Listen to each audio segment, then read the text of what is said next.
Hey, in this video I'm going to show you how I get perfect colours in my food photographs and portraits. And to do that I'm using this tool here, which is an X-rite colour checker. It seems like the most expensive bit of coloured paper. They're about £100, but it is also perhaps the best £100 that you can spend if you want to get your colours absolutely perfect. Now, I held off on buying one of these for, well, something similar, not specifically this brand, but I held off on buying one for about a decade. And then I finally got given one from the guys at the Flash Centre, and it was a game changer. I felt so stupid for not doing it sooner. For £100, I could have saved myself probably about a year in post-production by this stage. It is the single most important bit of equipment for colour accuracy that I have. Yes, I calibrate my monitors, and I'll go over that in a different video, but this is more important than monitor calibration, because you know this is right, whereas you can really mess up a monitor calibration, as I will show you at some point. Now, I've just taken a picture of some figs, which I've since eaten, so I'm hoping the picture's okay, because I didn't think to check before I ate the figs. But we're going to dive into this computer, and I'm going to show you how I use it, and the results that you can obtain. Okay, so this is our very uninspiring image that we're going to edit today. I've chosen this because it's one of those things where it's really hard to get the correct colours when there's so many similar purples and reds and blues going on in an image. And then we're transitioning into greens, oranges and yellows. We've got a pretty good cross-section of colours here. And the gradation's very small, it's very slight, it's subtle. So this is something where I definitely pull out the colour checker passport. Although, to be honest, I use it on every commercial shoot. I wanted to show you a big shot with it, but it turns out that I don't tend to use it on test shoots for some bizarre reason that often. So next time I'm doing a test shoot, I'll show you what it does on a huge, elaborate setup. But for now, we've got my 3 figs, 2 of which I've just eaten. So I photographed my figs first of all. Boring setup. It's like a 2.5 meter high softbox, and then just a 50mm lens. Completely messed with the focus, but what we're looking for here is colours, so ignore all of that. Now the next frame along, and I always do it in this order, once I've finally got my final shot of the day, I throw this bad boy in. And this seems like the most expensive piece of paper you're ever going to buy, but let me show you what you do with it. So first up, we right click, go down to export, and export to DNG. Now I should add as a caveat here, you absolutely have to shoot in RAW for this to work. So there we go, just open that up. Yeah, we'll overwrite the previous one. I've already done this to make sure it works, so I don't have that embarrassing moment. Okay, so here we've got the software open in the top right here. I've got my file here. I drag it into the color checker, and this will now try and find the squares for you. I would always say do this on set before you pack down. Don't start packing down and then realise that it can't find the squares, because I've had that in the past, especially with really big flat lays. But I'm hoping, there we go, it's found my squares. Let's just make this window a bit bigger if I can. There we go. And it has the option here to adjust them, so you really want to get the centre of them. And on this top one here, if I just pull this up a bit, there we go. And same with the blacks. And then these are swung over a bit, so we'll pull these around here. There, perfect. And then we go to create profile. And the next thing we do is we label it. So EOS 5DS YouTube, just so I don't get confused later. So we'll save that to camera profiles. Now the annoying thing now is that we have to close down Lightroom and reopen it. I wish they could sort that out, but I think it's more fundamental of an issue than it maybe appears. So the next thing we do is this profile bit here where it says Adobe Color. We click on this, and you've got your general presets, and then we go down to Browse, or we can click the little squares there. Within this, there'll be one called Profiles, and this will be things that you've created.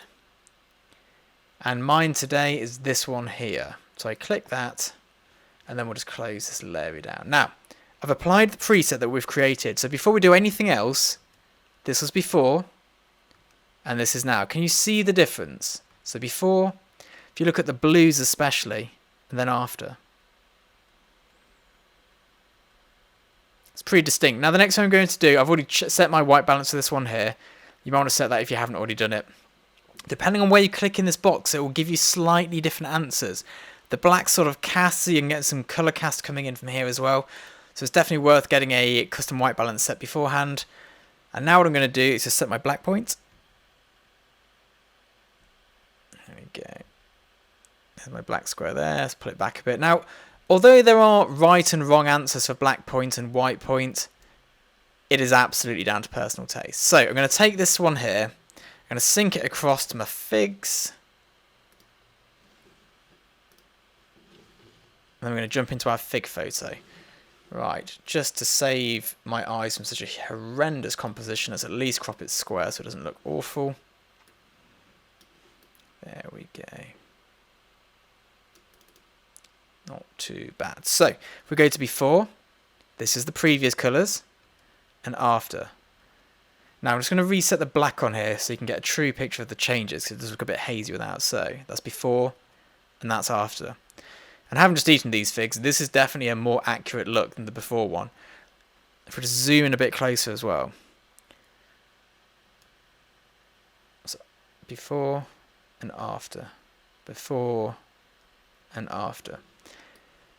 And I would say it rivals buying a medium format camera. And it's one of these bits of equipment that I didn't buy it.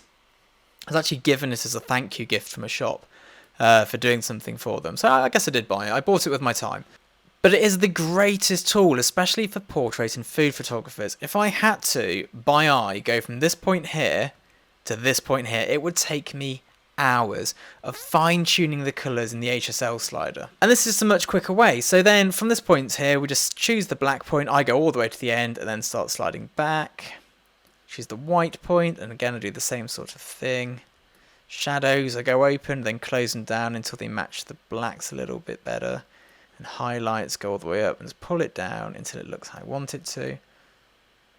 Same with clarity, always go overboard on clarity and then come back in. Texture's a new slide which I'm still getting to grips with, because I mostly use Capture One. I think it's very similar to the structure slider there. But there we go. So we've gone from this flat, muddy looking image to this very quickly. I've not really applied. I'll apply some sharpening as well, because everyone likes sharp images, especially if we're just about to zoom into it. Let's just mask that off a bit. There we go. Here we go. It's before and then after. And it's subtle changes. It's not night and day. It's not groundbreaking. But then this is a very simple image to colour correct. And we're not really dealing with anything challenging. The background's not casting a colour. There's no conflicting items. The camera's not trying to get two oranges, one from this area here, and then one from an actual orange, where it's going, well, we'll just give them both the same thing, and then it looks odd. This is such a time saver, and for the price. If you already own a camera, lens, and a light, this should be your next purchase. It will make your images so much better. And just because it says this is the correct colours, it doesn't mean you then can't jump into your HSL slider and start messing with them a little bit.